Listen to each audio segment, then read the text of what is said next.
commencer ensuite la matinale. Donc, Stratégine, c'est une société que j'ai fondée en 2017 qui a pour but de soutenir les PME, les PMI, les TPE dans leur transformation numérique et surtout dans leur croissance en s'appuyant sur la transformation numérique. On a aujourd'hui une équipe de 19 développeurs, donc avec un petit peu plus de monde si on compte les fonctions support, qui se focalisent sur des solutions pour les entreprises, plutôt ERP, logiciels métiers, tout ce qui va être outils digitaux, exclusivement destinés à des gains en productivité, notamment sur ce qui va être les processus clés de l'entreprise. La transformation numérique, bon, on va voir un petit peu ce que c'est et ce que ça suppose, mais notre conviction, c'est que ça doit être c'est le passage obligé aujourd'hui pour être vecteur d'innovation et de performance dans le secteur dans lequel on opère. L'objectif de la matinale, la digitalisation et l'intelligence artificielle au service des entreprises, c'est bon, déjà de savoir identifier les besoins de la digitalisation, définir ce que c'est que le coût du changement, plutôt un gros sujet, donc comment se structurent les coûts et comment est-ce qu'on les prépare. Et ensuite, comment on va structurer, initier, accompagner un projet, que ce soit un début de digitalisation ou la transition vers l'intelligence artificielle. Globalement, les points qu'on va aborder, c'est donc qu'est-ce que c'est que la digitalisation? Globalement, on va faire une première partie sur des définitions. Alors, je suis désolé, hein, mais au moins comme ça, on sera tous alignés sur de quoi on parle. Un petit peu d'intelligence artificielle aussi, là, et ses différents champs, comment fonctionne l'intelligence artificielle, etc. Ensuite, comment est-ce qu'on fait pour faire des audits, qualifier ses besoins et puis savoir jusqu'où on peut aller en termes de digitalisation en fonction de où on part. Et ensuite, voir voilà, les différentes méthodes qui sont possibles. Il y a des logiciels qui sont déjà existants, des éditeurs, des intégrateurs, il y a des logiciels sur mesure. Donc, on va aller regarder un petit peu le coût du changement pour être capable de prendre au moins dans les grandes lignes la bonne décision. Et puis après, euh, on voit justement comment est-ce qu'on opère la transformation dans l'entreprise et surtout, comment est-ce qu'on mobilise autour de ces changements-là, parce que c'est quelque chose qui peut être complexe autant dans sa mise en œuvre que dans la perception que les gens ont. Donc, la digitalisation et l'intelligence artificielle. Au passage, n'hésitez pas à me couper si jamais vous avez des questions, etc. Ça peut être interactif aussi, ça peut être aussi pas mal. Il y a un créneau qui est prévu pour des questions si jamais à la fin de la présentation. Donc la digitalisation, alors c'est un anglicisme, ça vient du terme numérisé en anglais. Alors évidemment, sa signification a largement évolué au fil du temps, hein, puisqu'on a dépassé un peu le stade du scan. Aujourd'hui, numériser, digitaliser, ça correspond à convertir n'importe quelle information analogique en format numérique. Alors analogique, on va partir de la feuille de papier avec des mots écrits dessus, ça peut être un signal sonore, ça peut être un signal vidéo, ça peut être tout un tas de choses, mais globalement, ça finit avec des zéros et des 1. Vraie digitalisation, au sens qu'on entend là aujourd'hui, elle existe finalement depuis la création d'Internet. C'est là qu'on a commencé à remplacer les courriers par les mails, les paiements en liquide par le sans contact, et c'est d'autant plus d'actualité en ce moment avec le Covid. Et puis, bon, les discussions de bar par Twitter. On a, dans la digitalisation, aujourd'hui, on a vraiment tous les périmètres de la gestion de l'information. C'est-à-dire qu'à partir du moment où aujourd'hui vous avez une information, a priori elle est digitalisable. Euh, Puisque justement l'informatique c'est le traitement de l'information. Donc à partir du moment où on est capable aujourd'hui d'identifier une information et la manière dont elle est gérée, modifiée, supprimée, etc., on est capable de construire un système informatique. Et donc de faire de la transformation numérique. Alors aujourd'hui dans l'entreprise, comment ça se traduit? On va prendre tous les process de l'entreprise, alors que ce soit des fonctions de gestion, des fonctions support, ou alors le métier de l'entreprise, ces process productifs. Et en fonction des différents pôles de cette entreprise-là, de ces différents métiers, de ces différents process, on va être capable, alors soit avec des processus intégrés, hein, digitalisés, soit avec une constellation d'outils, on va être capable de les digitaliser. Alors les digitaliser, c'est pas juste pour changer de support, hein, on passe pas juste du papier à l'ordinateur, ça n'a pas forcément grand intérêt. mais c'est que derrière, on est capable d'automatiser les processus dits à faible valeur ajoutée. On reviendra là-dessus sur la fin de la présentation. Euh, et ensuite, un des impacts majeurs qui est en train d'émerger par rapport à ça, qui a mis un petit peu de temps, dû aux contraintes de capacité des ordinateurs, c'est la donnée. C'est-à-dire que vraiment aujourd'hui, la donnée, c'est une matière première, c'est une denrée qui est de moins en moins rare, mais qui a de plus en plus de valeur, surtout quand elle est fournie en masse.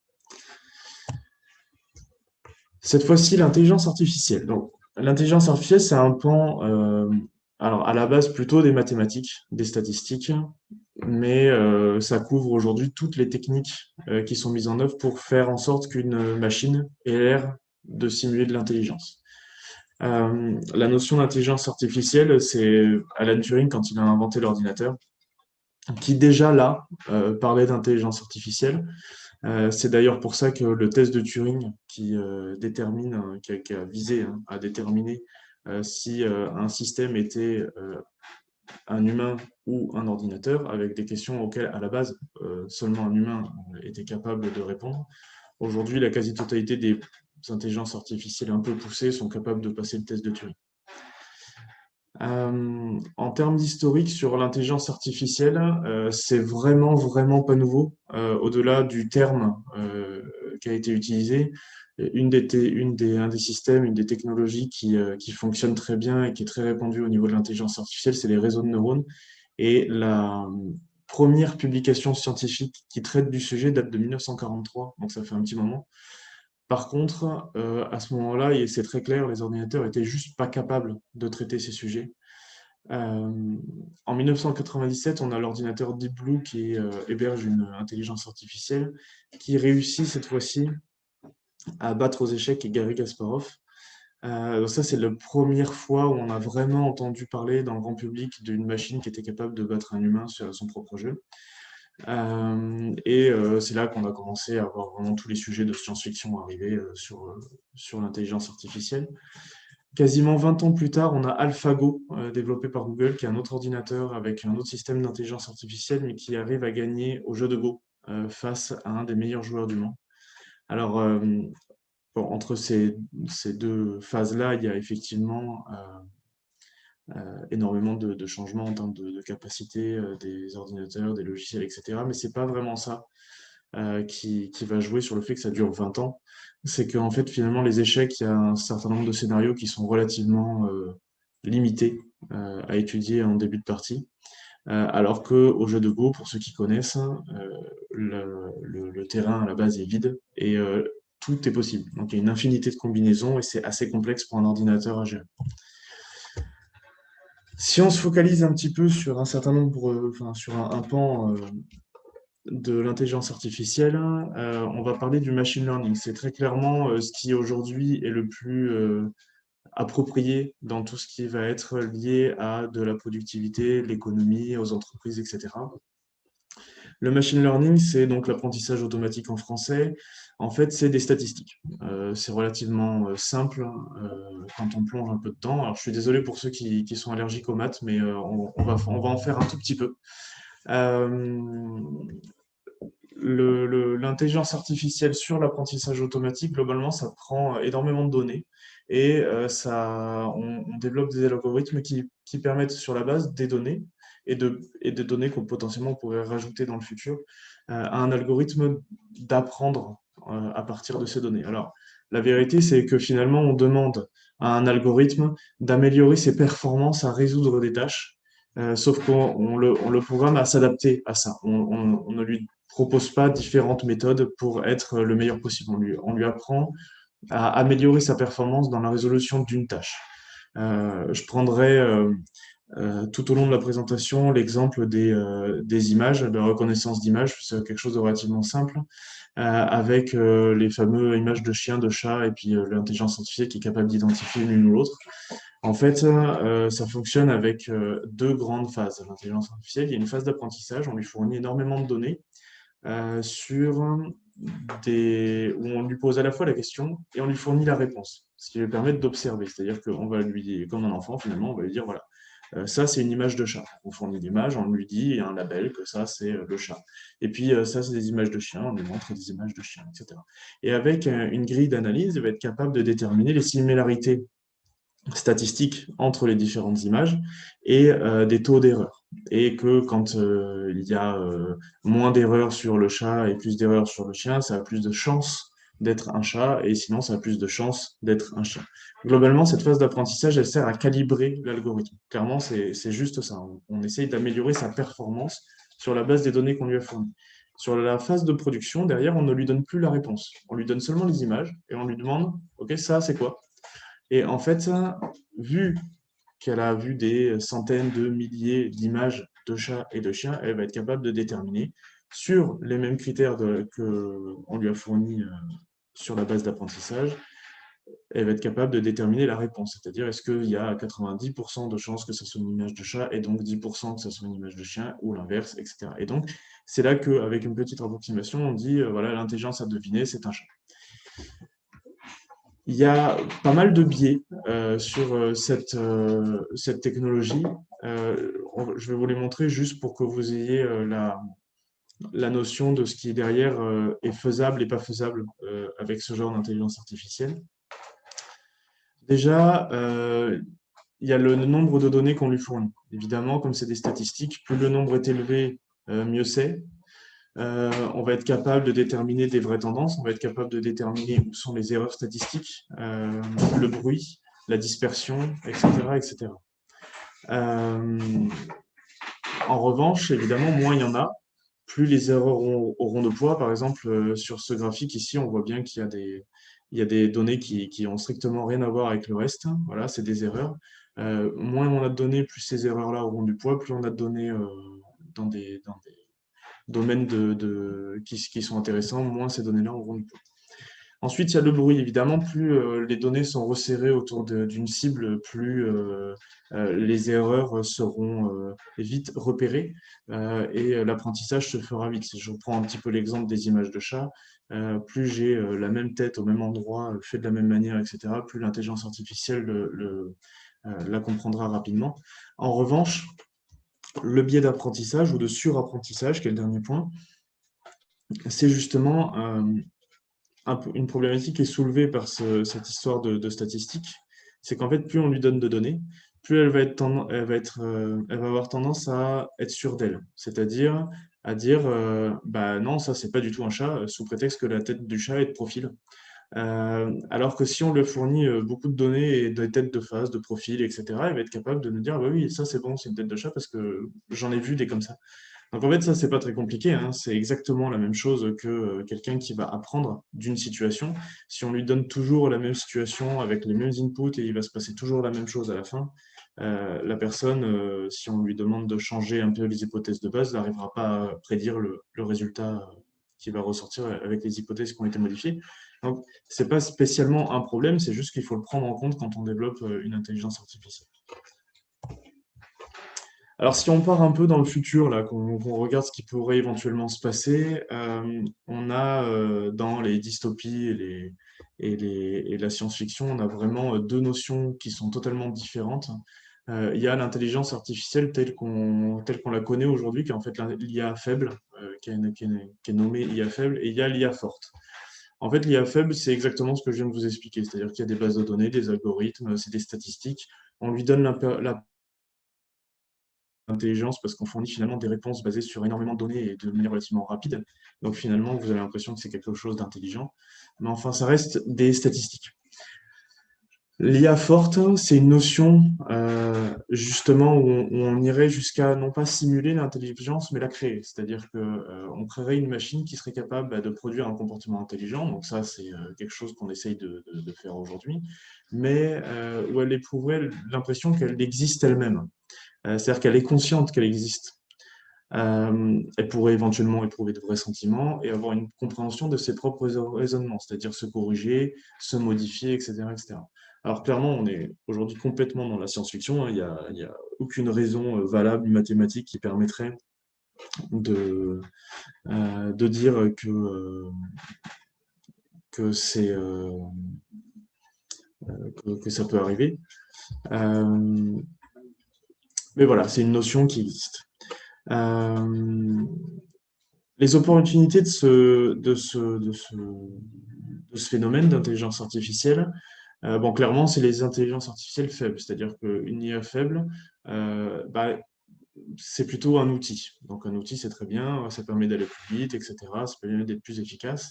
Une IA forte, par contre, bon, bah, on a tous lu des livres de science-fiction, etc. Donc on sait tous ce que ça veut dire. Euh, il y a voilà, des problématiques. Elle pourrait très bien décider que l'humain est factuellement mauvais pour la planète et qu'il vaut mieux éliminer l'humain, ce qui en soi est statistiquement totalement vrai, mais ça ne nous arrange pas forcément. Euh, dans les opportunités sur l'intelligence artificielle, notamment dans les entreprises, c'est clairement un outil qui peut amener une nouvelle révolution industrielle. C'est-à-dire qu'on va être capable, sur des tâches intellectuelles à faible valeur ajoutée, être capable d'automatiser ça, de les rendre plus efficaces, et donc aujourd'hui de supprimer de la saisie de données, de la correction statistique, etc., etc. Des choses qui n'ont pas forcément une valeur folle, mais qui par contre sont indispensables pour faire des analyses correctes. Et un des sujets qui me tient particulièrement à cœur, c'est la synergie entre les intelligences humaines collectives et l'intelligence artificielle. C'est quelque chose qui est essentiel dans la mise en place des intelligences artificielles et qui en feront justement un outil plutôt que quelque chose qui détruit ce qu'on a aujourd'hui. Euh, un des risques qu'il faut vraiment prendre en compte sur l'intelligence artificielle, c'est, alors après il y a débat, hein, mais c'est la maîtrise des tâches de base des humains. Un exemple très simple, c'est qu'aujourd'hui, on n'écrit plus.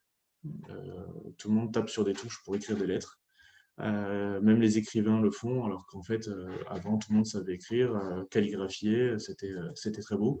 Aujourd'hui, voilà, il y a des développeurs qui écrivent en lettres à bâton, quoi. Donc, clairement, il y a des choses qui sont en train de disparaître. Après, la question, c'est est-ce que c'est bien, est-ce que c'est pas bien, ça, il y a débat, mais par contre, c'est clairement en train de disparaître et on risque de faire disparaître des choses qui, aujourd'hui, font partie de notre quotidien.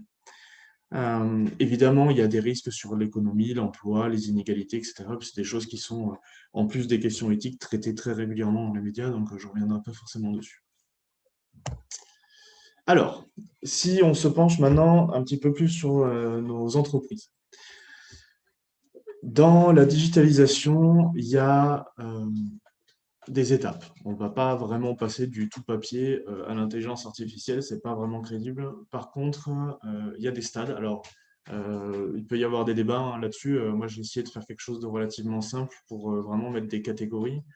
Bon, le stade zéro, c'est clairement le cahier Hexaconta. Alors, c'est pas une blague. Hein. Nous, ça nous arrive régulièrement chez Stratégie d'aller dans des entreprises où c'est encore utilisé. Voilà,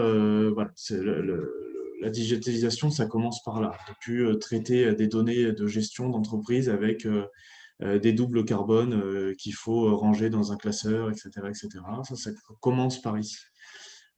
Donc évidemment, rien que là, le fait de passer sur des outils informatisés, même sans aucune cohérence de données, même juste voilà, la suite Office, ça sera déjà un gros sujet. Ensuite, le stade 1, c'est l'information digitalisée. Alors, ce qui est intéressant là-dedans, c'est que non seulement la quasi-totalité des entreprises en France en sont là. Alors, OK, les grands groupes disposent de RP, OK, ils mesurent des données, etc. Mais enfin, vous allez dans n'importe quelle équipe de n'importe quelle de société du CAC 40, vous trouverez des serveurs remplis de dossiers Excel et PowerPoint avec des données qui sont soit pas actualisées, soit qui ont été écrasées par le copain parce qu'il s'est trompé de version, etc., etc. Ce genre de digitalisation, finalement, c'est la même chose que le cahier. On peut perdre le cahier, voilà. Sauf que c'est informatisé. Donc, c'est un stade supplémentaire parce que ça permet quand même de digitaliser cette information, donc d'automatiser des choses. Dans Excel, on peut automatiser pas mal de calculs, on peut faire de l'automatisation, c'est très bien, mais on est quand même sur une phase un peu primitive de la chose. Le stade 2, c'est d'utiliser la donnée informatisée, mais avec une notion supplémentaire, c'est qu'on va commencer à l'analyser. On va mesurer les données et on va construire des tableaux de bord. Alors ça, c'est intéressant. Alors, on peut très bien construire avec la suite Office, hein, c'est pas un souci, c'est un exemple, l'image. Mais là-dessus, il y a une transformation de l'entreprise qui se passe. Donc là, aujourd'hui, on a la quasi-totalité des grands groupes et des PME qui sont déjà passés à ce niveau-là, au moins sur des indicateurs de gestion, des indicateurs de production. Euh, L'entreprise devient dirigée par les données, on dit data-driven.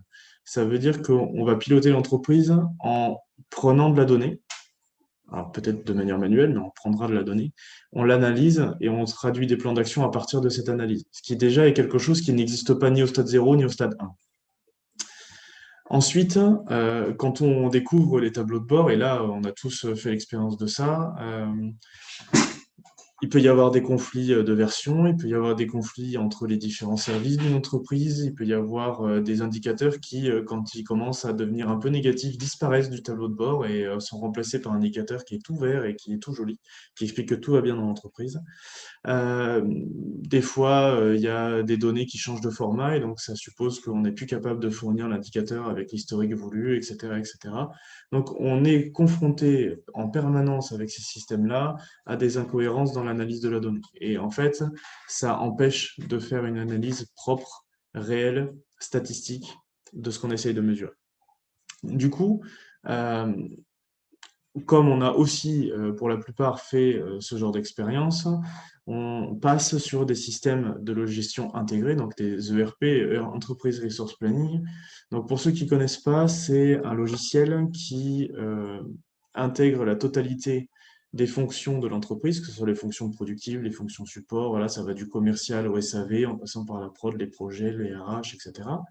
Sauf que chaque information ne doit et ne peut être saisie qu'une seule fois à un endroit donné.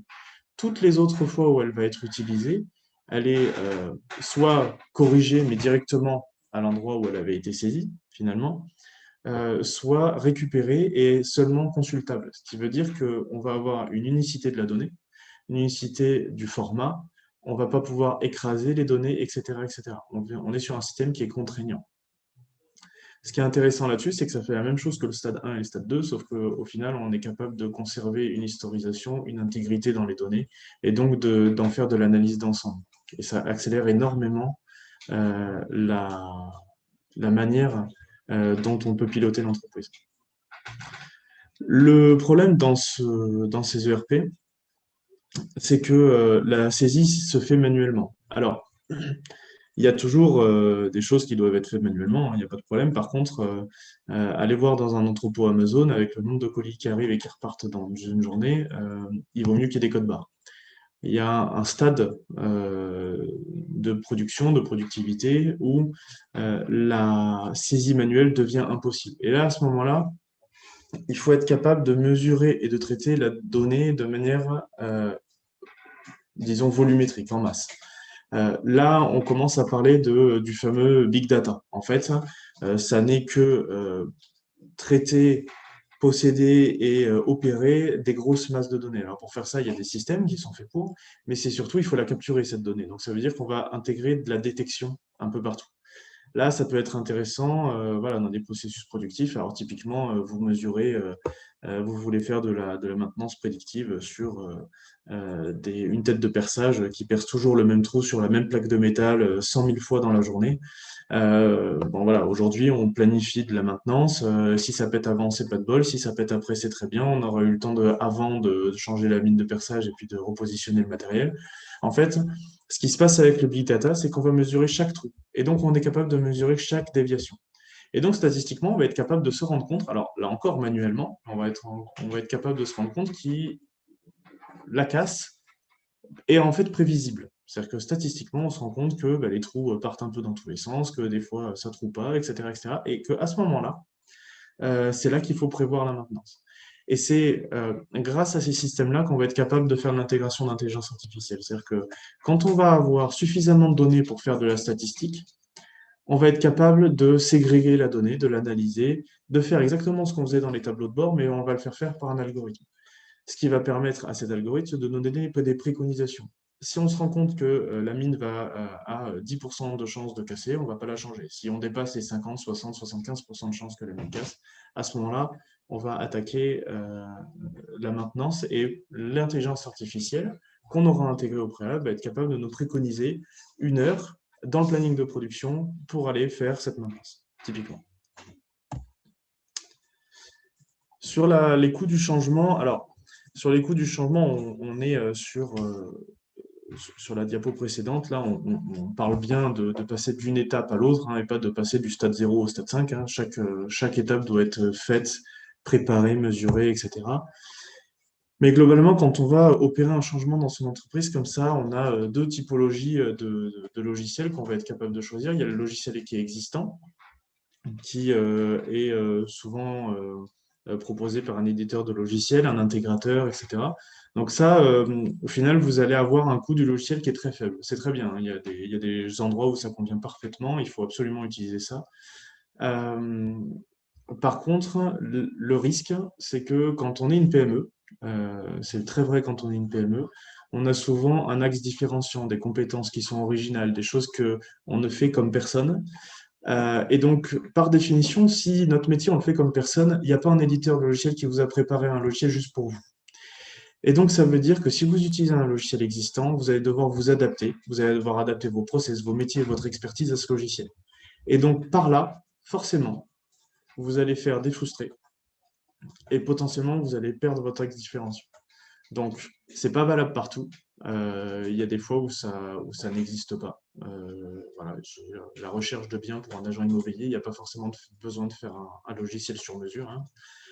Mais en revanche, il faut faire très attention dans votre entreprise en fonction de vos expertises cette histoire-là parce que le coût humain, logistique, opérationnel de ce changement-là peut être phénoménal. À côté, vous avez les logiciels sur mesure. Alors, Stratégie ne propose ça, mais enfin, il y a d'autres entreprises qui le proposent aussi, hein, il n'y a pas de problème. Ce qui est intéressant, c'est que là, évidemment, le logiciel coûte beaucoup plus cher, hein. On vous fait un logiciel juste pour vous, hein. C'est comme quand on va chez le tailleur, c'est plus cher. Par contre, on s'adapte à votre process d'entreprise. Donc, si on s'adapte à votre process d'entreprise, les méthodes de travail, votre expertise, etc., sont non seulement sauvegardées, mais en fait, on les utilise dans le logiciel. Et donc, on va automatiser, on va préparer, on va euh, rendre encore plus performant ce qui vous différencie et ce qui fait qu'aujourd'hui, vous avez un business. Du coup, évidemment, ça fait quand même un peu moins de frustrés. Et le coût du changement entre l'absence de digitalisation et cette digitalisation-là est bien plus faible, parce qu'au final, les gens continuent à travailler exactement de la même manière et changent juste le support de leur utilisation. Alors, dernier point, comment est-ce qu'on opère la transformation numérique dans l'entreprise? Donc, globalement, je vous ai fait une diapo par step. L'idée, c'est de voir où on est et où est-ce qu'on va, et les différentes étapes, on va dire, principales sur le sujet. Donc, bon, je doute qu'il y ait énormément de monde qui soit sur des cahiers Exaconta et qui participe à une visio Zoom, mais admettons. Euh, on est sur une entreprise où rien n'est digitalisé. Donc, la première des choses à faire, c'est aller regarder ce qui peut l'être. Euh, Benchmarker tous les outils qui sont disponibles. Alors, clairement, la suite Office, c'est de très loin le meilleur outil à utiliser dans ces moments-là. Et puis, on fait un projet de migration d'un process à un autre. Donc, ça veut dire que là où on saisissait des choses sur un cahier, on va le saisir dans Excel, on va le ranger à tel endroit, etc., etc. C'est des process à mettre en place. C'est plus des, des, des choses à changer pour les personnes qui travaillent. Ça, c'est plus compliqué en fait pour les gens que complexe à mettre en place en termes de projet. Ensuite, l'idée, c'est de passer d'Excel, en gros, hein, de la donnée au tableau de bord. Alors là, il y a une première réflexion à faire, c'est où est-ce qu'on en est? C'est-à-dire, est-ce qu'on a bien tout digitalisé, tout ce dont on a besoin pour faire des tableaux de bord, etc. Définir les indicateurs qu'on veut observer, maîtriser, suivre, etc. Et donc, potentiellement, ça va nous fournir un écart. Un sur les,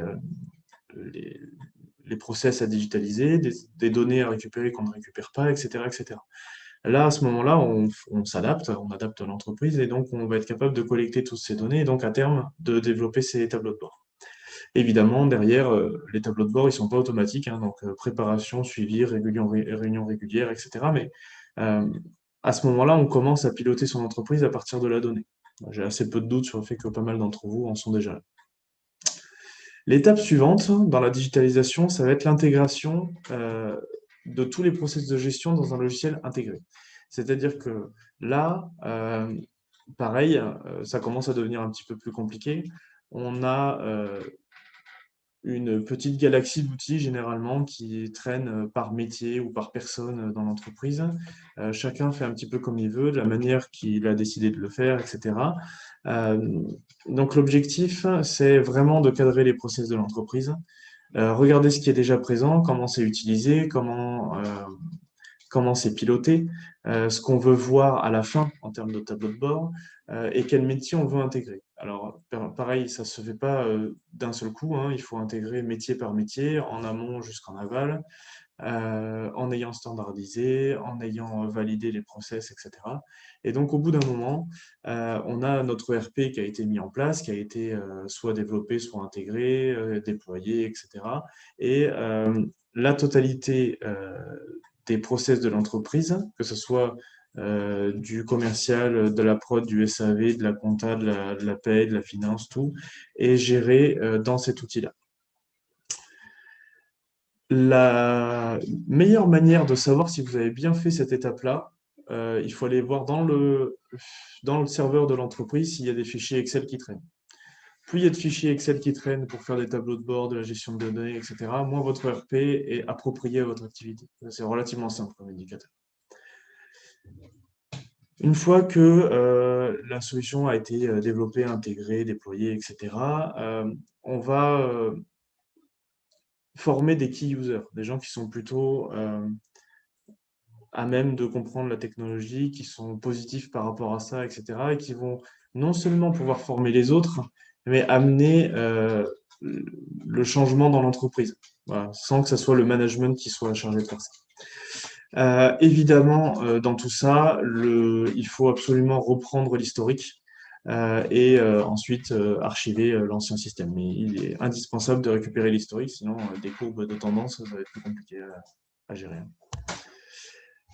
Le stade 3, en fait, ça c'est quand on veut passer au big data. Donc, on se rend compte relativement rapidement quand on a mis en place des ERP que la collecte de données, elle est potentiellement partielle. Voilà, il y a des gens qui ont juste pas envie de rentrer les données dans l'outil. Elle peut être fausse, des erreurs de frappe, des choses comme ça. Et surtout limitée. C'est-à-dire qu'à un moment donné, un humain, il travaille à sa vitesse, quoi. On ne peut pas lui demander de travailler 24 heures sur 24 et traiter 10 millions de colis par jour. Ça ne va pas être possible. Et donc, du coup, un ERP, les limites qu'on va lui trouver, c'est en fonction de la taille de l'entreprise. Plus elle va avoir besoin d'être productive, plus elle va avoir de production, rien que la masse de production qu'elle possède, plus il va falloir mettre en place des automatisations dans la captation de la donnée, dans le traitement de la donnée, etc. Euh, ça, il y a souvent des routines qui sont développées sur Excel dans les entreprises qui font ce genre de choses. Euh, Quand on est au stade de l'ERP, le but du jeu, c'est d'avoir des systèmes qui soient de mesure et connectés directement à l'ERP. Ça veut dire qu'on vous allez être capable de mesurer des entrées, voilà, des colis qui arrivent dans une société de distribution, par exemple. Elles vont être immédiatement transférées dans le système, immédiatement traitées, immédiatement euh, gérer. Ça veut dire que potentiellement, et c'est là qu'on comprend comment un Amazon va être capable de gérer des transferts de colis en une demi-journée, c'est que c'est fait de manière totalement automatisée. Ce qui est intéressant là-dedans, c'est qu'il y a un très gros travail statistique à faire en amont. C'est-à-dire qu'on va reprendre les données qu'on a dans l'outil initial, on va déployer des solutions automatisées là où il y a le plus besoin, c'est-à-dire là où il y a énormément de données à gérer. Et à la fin, il faudra faire un feedback, c'est-à-dire qu'une fois qu'on l'a vraiment mis en place, il faut faire un feedback parce que, comme n'importe quelle machine, si ça fait très bien quelque chose, ça le fait beaucoup très bien. Si ça fait une erreur, ça la fait aussi très bien et ça la fait aussi beaucoup. Donc, il faut absolument vérifier l'efficacité de ces systèmes. Le dernier step, hein, quand on a énormément de données, globalement, là, on fait appel à des data analystes, hein, c'est le métier qui couvre ce champ d'études-là. On a des données, on ne sait pas forcément trop quoi en faire, on sait qu'elles existent, on voit bien qu'il y a des choses intuitivement qui pourraient être faites.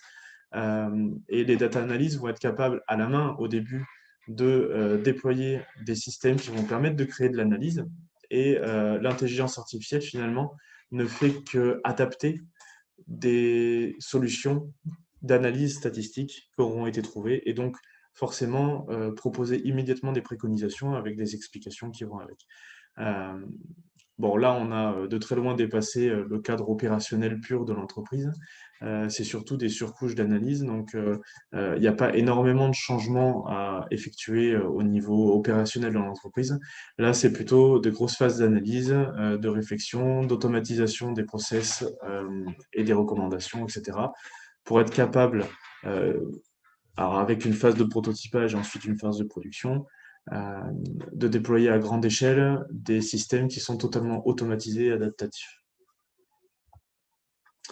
Bon, évidemment, quand vous êtes à le stade de l'intelligence artificielle, franchement, c'est très bien parce que, bon, a priori, on n'est pas nombreux à le faire, mais vous avez tellement d'automatisation et tellement de production et de productivité qui est capable, qui est rendue capable grâce à ces systèmes-là, que, a priori, vous avez coiffé au poteau la totalité de vos concurrents. Alors, le tout dernier point, après l'explication des différents steps, c'est comment mobiliser autour de l'intelligence artificielle. Alors déjà, le premier sujet, c'est il y a tout un tas d'évidences qu'il est bon de rappeler et qui permettent de pas mal placer le débat. Et ensuite, il y a la manière dont on va gérer le changement dans l'entreprise.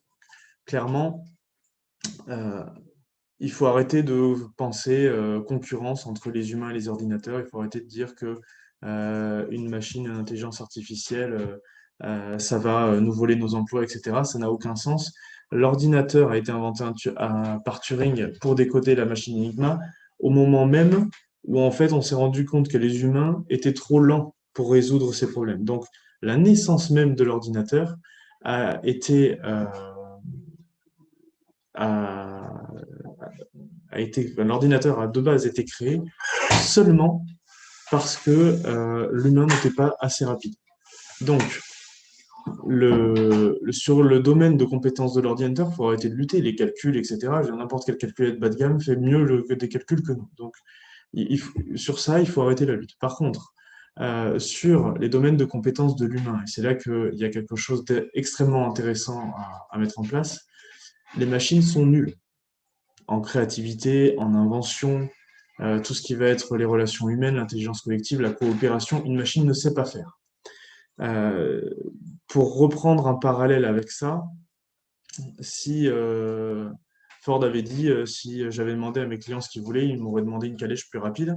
En fait, une intelligence artificielle, aujourd'hui, si vous lui demandez de faire une meilleure calèche, il va vous optimiser la croissance et la musculation du cheval parce que comme ça, il sera plus rapide. Il va vous changer les roues, comme ça, il y aura une meilleure adhérence sur la calèche, mais il n'inventera jamais la voiture. Donc, une intelligence artificielle ne sort jamais de son domaine prédéfini d'analyse. Donc là-dessus, elle sera de toute façon jamais meilleure que nous, puisque notre principe même, c'est de sortir des domaines qu'on nous fixe, et surtout quand on est français. Euh, L'intelligence artificielle, a priori, elle ne devrait pas supprimer le travail, à moins qu'il soit vraiment sur des tâches extrêmement répétitives, basiques, et qui nécessitent d'avoir énormément de, juste voilà, de la saisie de données, etc., mais aucune prestation intellectuelle. Effectivement, là, c'est possible. Par contre, a priori, l'intelligence artificielle, ce qu'elle va être capable de faire relativement rapidement, c'est de supprimer ces tâches-là. La saisie de données, l'intégration de voilà, la vérification d'erreurs sur des bases de données monstrueuses, etc. Des choses qu'aujourd'hui des gens font à la main, qui n'ont strictement plus aucun intérêt à être fait par quelqu'un. Euh, un exemple très concret de ça, c'est la saisie de formulaires. Voilà, demain, il y a, et ça commence déjà, des scans OCR qui permettent, sur la base d'un document PDF, de lire des informations et de les convertir en informations compréhensibles par un système informatique. Il n'y a pas une valeur ajoutée folle à saisir des données dans un formulaire, mais par contre, l'analyser derrière, il y a clairement quelque chose. Et puis bon, après, il faut pas se voiler la face, il y a des gens qui le font de toute façon. À un moment donné, si on ne le fait pas, on va finir par être derrière. Voilà. Euh, Sur la gestion du changement, déjà, le premier sujet, c'est si on pense intégration d'informatique, de digitalisation, d'intelligence artificielle pour supprimer des postes, on est à côté de la plaque. A priori, l'intelligence artificielle ne permettra pas de supprimer des postes. Elle enlèvera des tâches à ces postes-là, mais ça n'a aucun intérêt. Donc non seulement ça n'a pas d'intérêt, mais en plus on est à côté de la plaque dans cette analyse-là. Par contre, elle va permettre de créer plus de richesse pour l'entreprise parce que plus de valeur dans le travail de chacune de ces personnes-là.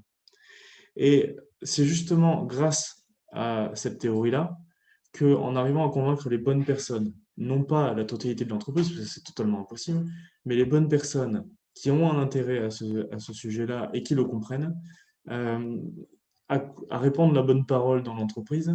Et derrière, parce que les premiers s'y seront mis, les deuxièmes s'y mettront, et puis de toute façon, les derniers suivront parce que la masse de l'entreprise a pris le pas.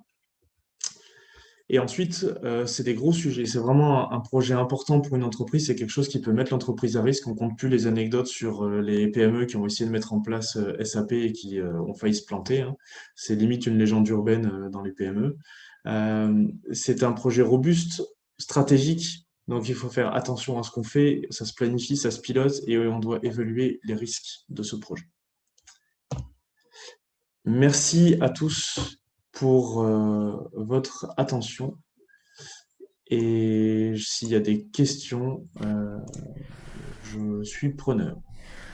Alors, pour les questions, vous pouvez soit les écrire, soit lever la main pour que je puisse vous donner la parole, si vous le souhaitez.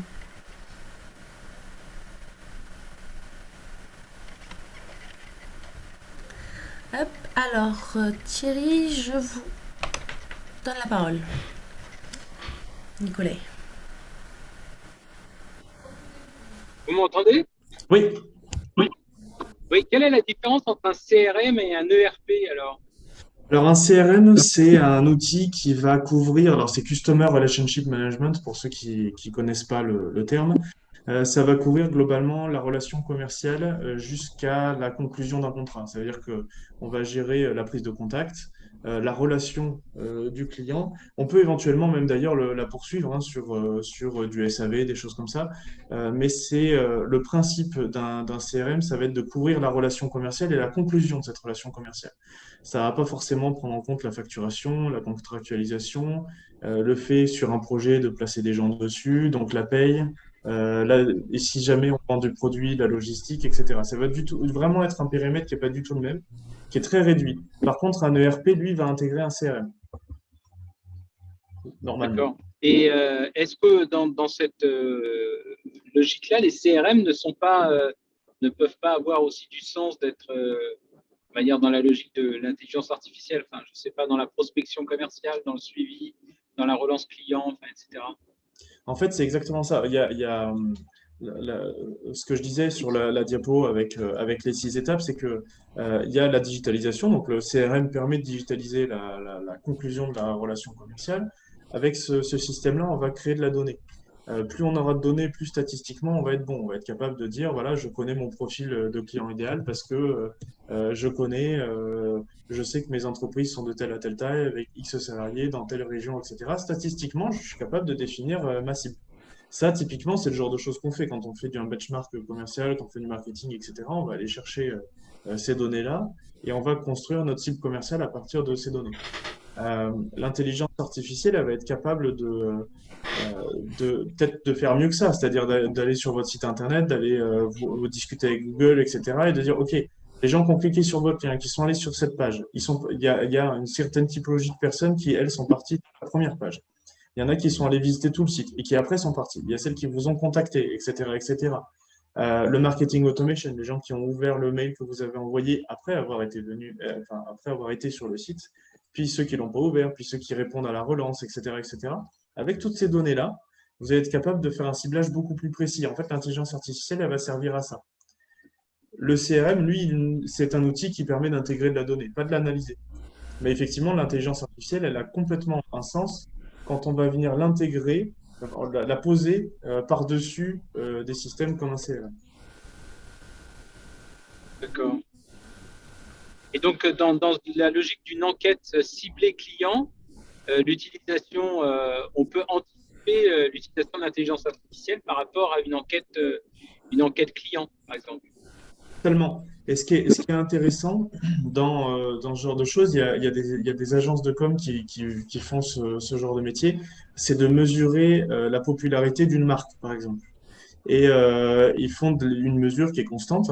Et on peut voir des pics, des changements, que ce soit dans le ton des commentaires utilisés, dans la fréquence, où il y a des publications qui sont faites sur telle ou telle marque, et qui du coup vont aider notamment les grands groupes à dire attention, là, effectivement, il se passe quelque chose, là, il faut qu'on communique sur telle chose, etc. Notamment, voilà, tout ce qui est bad buzz, etc. Aujourd'hui, il y a des solutions d'intelligence artificielle qui viennent couvrir tous les réseaux sociaux, remonter en temps réel l'humeur générale finalement qui ressort des publications qui sont faites sur les réseaux sociaux et qui donne des recommandations sur quoi faire, sur quel réseau et à quel moment. C'est-à-dire il vaudrait mieux publier un truc rassurant sur Facebook ou sur Twitter de telle heure à telle heure parce que c'est là qu'il y a le plus de monde qui le verra. D'accord. Ok. Merci. Merci pour ces questions. Est-ce que quelqu'un d'autre a des questions?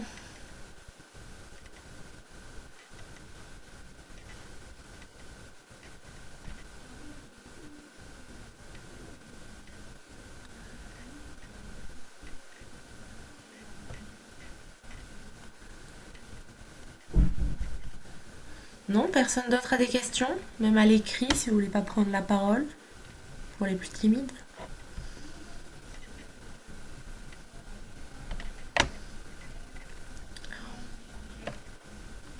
Ah, j'ai pas le temps de voir qui levait la main. Ah,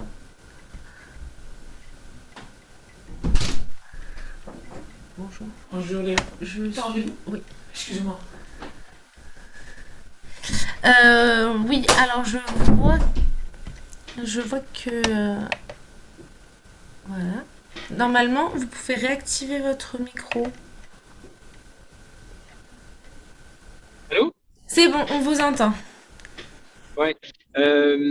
Oui, alors justement, si j'ai bien compris le message, si l'entreprise a un ERP, enfin, ou un CRM, et qu'elle utilise encore beaucoup de tableaux Excel, c'est qu'il y a un problème.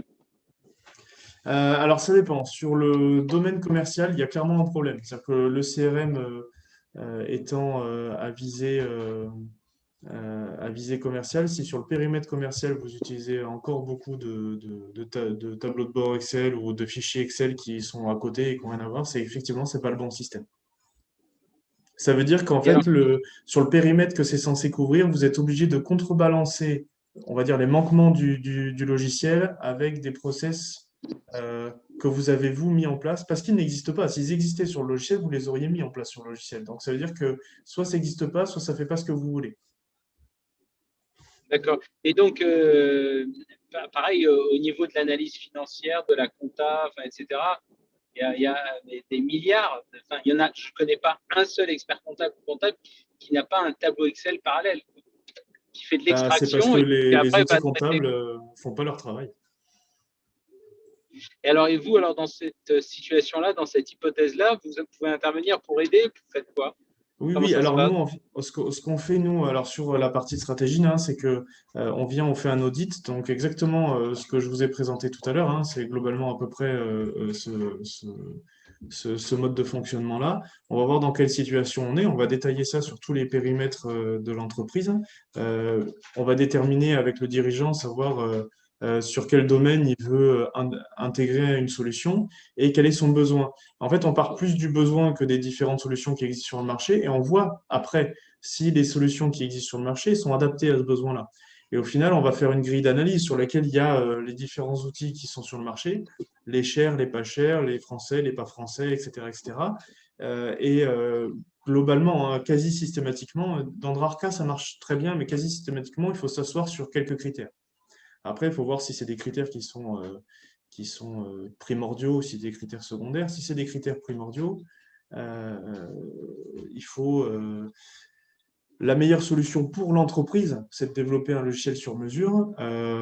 Après, comme ça coûte plus cher, de temps en temps, il vaut mieux avoir plusieurs logiciels qui couvrent tous ces systèmes-là et qui sont du coup moins chers. Par contre, voilà, quand la plupart de nos clients qui sont sur un passage à l'ERP, ils ont une constellation d'outils, ils payent 4, 5, 6 licences avec un prix par mois et par poste, etc. Et au final, la somme financière de tous ces outils-là finissent par être plus chère qu'un simple outil qui aurait été développé sur mesure. Et qui, en plus, tous ces outils-là, il n'y en a pas un qui convient correctement. Donc Ouais, là, l'idée, c'est de dire, bah voilà, on a plein d'outils, on va en faire un qui fait tout et qui le fait bien. d'accord.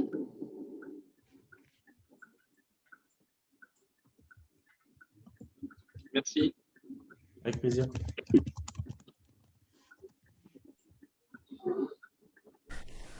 Est-ce que quelqu'un d'autre a des questions?